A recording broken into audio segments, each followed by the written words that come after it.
Hello అండి, అందరికీ నమస్కారం. శ్రావణి వంటిల్లుకి స్వాగతం. ఈరోజు మనము pizza sauce, pizza base, cheese, paneer, butter, అలాగే మైదా అండ్ ఓవెన్ ఇవేమీ లేకుండా సింపుల్గా ఇంట్లో దొరికే వాటితో హైజెనిక్గా, హెల్తీగా పిజ్జా ఎలా ప్రిపేర్ చేసుకోవాలో చూద్దాము. చాలా సింపుల్ అండి, చాలా టేస్టీగా కూడా ఉంటుంది. సో ఒక కంప్లీట్ పిజ్జా తినేస్తారు, నేను గ్యారంటీ. సో మరి లేట్ చేయకుండా ఈ పిజ్జాని ఎలా ప్రిపేర్ చేసుకోవాలో చూసేద్దాము. వచ్చేసేయండి. అలాగే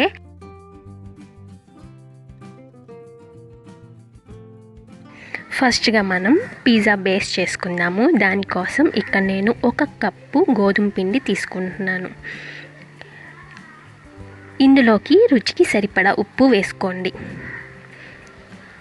1 teaspoon baking powder, 1/2 teaspoon baking soda వేసుకోండి, ఎక్కువ వేసుకోవద్దు. ఇందులోకి ఉప్పు అనేది కరెక్ట్గా సరిపోవాలండి. సో చూసుకొని మీ టేస్ట్కి తగ్గట్టు అడ్జస్ట్ చేసుకొని అన్నిటినీ బాగా కలుపుకోండి. అలాగే 1 స్పూన్ పంచదార కూడా వేసుకోవాలి. ఇక్కడ 2 స్పూన్ల పెరుగు కూడా వేసుకోవచ్చండి. పెరుగు ఇష్టం లేని వాళ్ళు స్కిప్ చేయొచ్చు. సో 2 స్పూన్ల నెయ్యిని వేసుకొని బాగా కలుపుకోండి. ఇక్కడ నేను పెరుగు ఏమీ యాడ్ చేయట్లేదు. పెరుగు లేకపోయినా కూడా మనకి పిజ్జాలు అనేవి టేస్టీగానే ఉంటాయి. ఇన్ కేస్ మీకు పెరుగు ఇష్టం అనుకుంటే 2 టేబుల్ స్పూన్ల పెరుగుని యాడ్ చేసుకోండి. అలాగే మరీ గోరువెచ్చటి నీళ్ళు కాకుండా, మరీ వేడి నీళ్ళు కాకుండా మీడియం హాట్ వాటర్ని కలుపుకోండి. నార్మల్ వాటర్ కాకుండా కొంచెం హాట్గా ఉన్న వాటర్ని వేసుకొని కలుపుకుంటే మనకి ఈ గోధుమ పిండి అనేది సాగుతుందన్నమాట. సో మనకి పిజ్జాస్ ప్రిపేర్ చేసుకోవాలంటే గోధుమ పిండిలో సాగే గుణం అనేది రావాలి. అందుకని హాట్ వాటర్ యూస్ చేసుకొని బాగా కలుపుకోవాలి. ఇలా కొంచెం చేతికి అతుక్కునేలాగా ఆ కన్సిస్టెన్సీ వచ్చేదాకా వాటర్ పోసుకొని కలుపుకోండి. తర్వాత చేతులకి నెయ్యిని అప్లై చేసుకొని పిండిని బాగా ఒక 5 నిమిషాల పాటు కలుపుకోవాలి. ఇట్లా మొత్తం స్మూత్గా వచ్చేస్తుంది, మనకి పగుళ్ళు అనేవి ఎక్కడా రావు.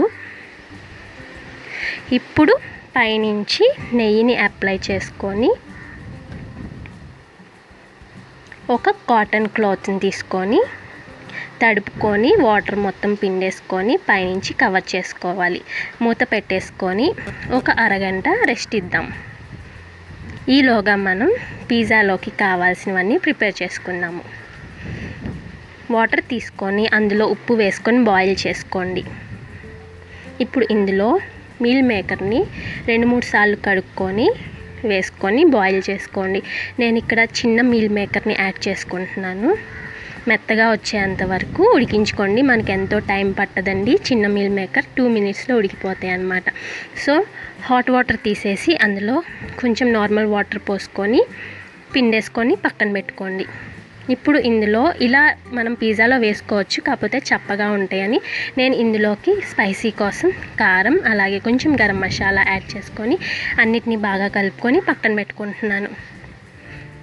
కూరగాయలు మీ దగ్గర ఏవి ఉంటే అవి కట్ చేసుకోండి. ఉల్లిపాయలు, క్యాప్సికమ్, టమాటా మీ దగ్గర ఏది అవైలబుల్గా ఉంటే వాటిని సన్నగా కట్ చేసేసుకొని పక్కన పెట్టుకోండి. సో అరగంట తర్వాత మన చపాతీ పిండిని మరొకసారి నీట్ చేసుకుందాము. అంటే చపాతీ పిండిలాగా మృదువుగా స్మూత్గా కలుపుకోవాలండి. 2 నిమిషాలు నీట్ చేసుకున్న తర్వాత దీన్ని ఈక్వల్ పార్ట్స్గా కట్ చేసుకుందాము. మీకు ఎంత సైజ్ పిజ్జా కావాలో అంత సైజుని కట్ చేసుకోండి. ఇప్పుడు ఒక బాల్ని తీసుకొని లోపలికి టచ్ చేసుకొని రౌండ్గా చేసుకోండి.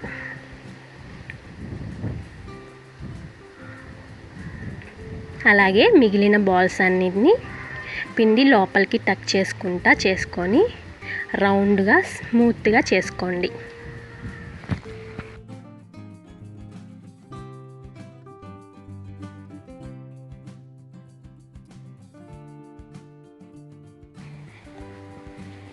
అన్నిటినీ ఇలాగే చేసి పెట్టుకోండి. ఇప్పుడు పొడిపిండి కోసం కొంచెం గోధుమ పిండి తీసుకొని అందులో కొంచెం బొంబాయి రవ్వని యాడ్ చేసుకుంటే మనకి బేస్ అనేది బయట నుంచి క్రంచీగా ఉంటుంది. సో దీన్ని కూడా బాగా కలిపేసుకొని పక్కన పెట్టుకుందాం. ఇప్పుడు ఒక బౌల్ తీసుకొని మిగిలిన బాల్స్ని తడిపిన క్లాత్తో కవర్ చేసుకొని ఉంచుకోండి. ఇప్పుడు ఈ ఉండని పొడి పిండితో అద్దుకొని మనం బేస్ని ప్రిపేర్ చేసుకోవాలి. సేమ్ మీరు చపాతీ ఎలా అయితే ప్రెస్ చేసుకుంటారో అలాగే చేసుకోండి. థిన్నెస్ అంటే లావు సన్నం అనేది మీ మీద డిపెండ్ అయి ఉంటుంది. మీకు సన్నటి పిజ్జా కావాలంటే సన్నగా చేసుకోండి, కాదు మాకు మీడియం సైజులో ఉండాలంటే కొంచెం చపాతీని మీడియం సైజులో చేసుకొని ఎక్సెస్గా ఉన్న ఫ్లోర్ని ఇలా చేతులతో తీసేసుకోండి. నేనైతే ఇక్కడ మీడియంగా ప్రిపేర్ చేసుకున్నానండి, మరి లావు కాదు అలానే మరి సన్నంగా కాదు ప్రిపేర్ చేసుకున్నాను. ఇప్పుడు ఒక ఫోర్క్ తీసుకొని ఇట్లా ఘాట్లు పెట్టుకోండి. దీనివల్ల మన ఈ బేస్ అనేది పొంగకుండా ఉంటుంది. ఇప్పుడు పొయ్యి మీద చపాతీ పెనం పెట్టుకొని బాగా వేడైన తర్వాత మీడియం ఫ్లేమ్లో పెట్టుకొని మన పిజ్జా పేస్ట్ వేసుకొని కవర్ చేసుకోండి. 1 నిమిషం తర్వాత మనకి మన పిజ్జా వేస్ట్లో నుంచి బబుల్స్ అనేవి వస్తాయన్నమాట. సో మరొక వైపు తిప్పుకొని కవర్ చేసుకొని మరొక నిమిషం కాల్చుకోండి. ఇలా మీరు అన్ని పిజ్జా బేస్ని ప్రిపేర్ చేసుకొని జిప్లో కవర్లో పెట్టుకొని ఫ్రీజర్లో పెట్టుకోవచ్చండి. 7 days వాడుకోవచ్చు వీటిని, అంటే 7 రోజులు నిల్వ ఉంటాయి. వాడే ముందు 1 గంట ముందు తీసి బయట పెట్టుకుంటే సరిపోతుంది అనమాట. సో 2 వైపులా నేను ఇక్కడ నెయ్యిని అప్లై చేసుకుంటున్నాను. మీ దగ్గర బటర్ ఉంటే బటర్ని అప్లై చేసుకోవచ్చు. సో ఇంకొక వైపు తిప్పుకొని పిజ్జా సాస్ అప్లై చేస్తున్నానండి. ఈ పిజ్జా సాస్ నా ఛానల్లో ఉంది. సో మీకు కనుక ఇంట్రెస్ట్ ఉంటే కనుక నా ఛానల్లోకి వెళ్ళి పిజ్జా సాస్ చూడండి. అలాగే వైట్ సాస్ కూడా వేసుకుంటున్నాను. ఈ వైట్ సాస్ కూడా నేను నా ఛానల్లో పెట్టానండి. సో మీకు ఇంట్రెస్ట్ ఉంటే నేను ఐ బటన్లో ఇస్తాను, అలాగే డిస్క్రిప్షన్ బాక్స్లో కూడా లింక్ ఇస్తాను. సో ఒకసారి చెక్ చేయండి. తర్వాత ఇందులో కట్ చేసుకున్న వెజిటేబుల్స్ పెట్టుకోండి. మీ ఇష్టం అండి, మీకు ఎలాంటి సైజు కావాలో ఏ షేప్లో కావాలో ఆ షేప్లో కట్ చేసుకొని పెట్టుకోవచ్చు. ఉల్లిపాయలు, టమాటాలు,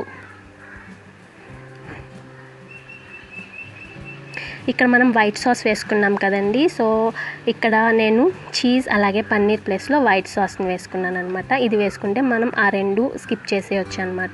అలాగే మీల్ మేకర్ కూడా వేసేసుకొని మరొకసారి పైన వైట్ చీజ్ వేసుకొని కొంచెం నేను కారాన్ని స్ప్రింకిల్ చేసుకుంటున్నాను. మీ దగ్గర కనుక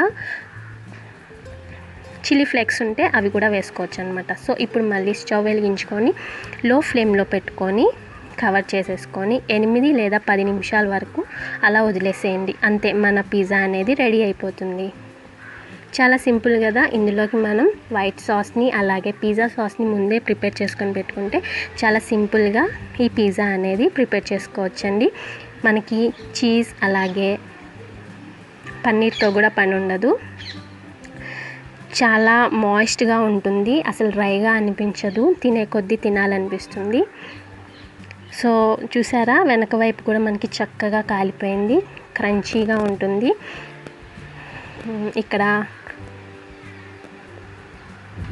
షార్ప్ నైఫ్ తీసుకొని 4 భాగాలుగా పిజ్జా కట్ చేసుకొని సర్వ్ చేసుకోండి. చూసారా, జ్యూసీగా ఉంది, చాలా టేస్టీగా ఉంటుందండి. వెజిటేబుల్స్ మీరు స్వీట్ కార్న్ లేదా క్యాప్సికమ్, ఆనియన్స్, టమాటాస్ మీ దగ్గర ఏది ఉంటే అవి యాడ్ చేసుకోవచ్చండి. It's depend upon you. Taste మటుకు చాలా సూపర్గా ఉంటుంది. ఇలా మనం ఈజీగా సింపుల్గా ప్రిపేర్ చేసుకోవచ్చు. సో మరి ఇంకొక ప్రాసెస్ చూద్దాము ఎలాగో.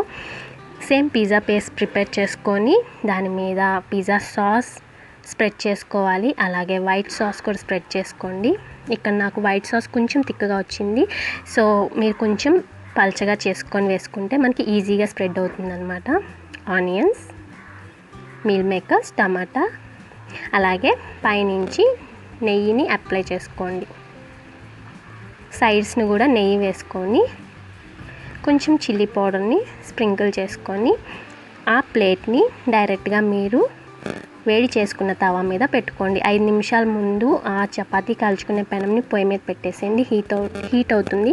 అప్పుడు మనం పిజ్జా వేసుకున్న ప్లేట్ని దాని మీద పెట్టుకొని 15-20 నిమిషాల వరకు లో ఫ్లేమ్లో అలా వదిలేసేయండి, కవర్ చేసేసి.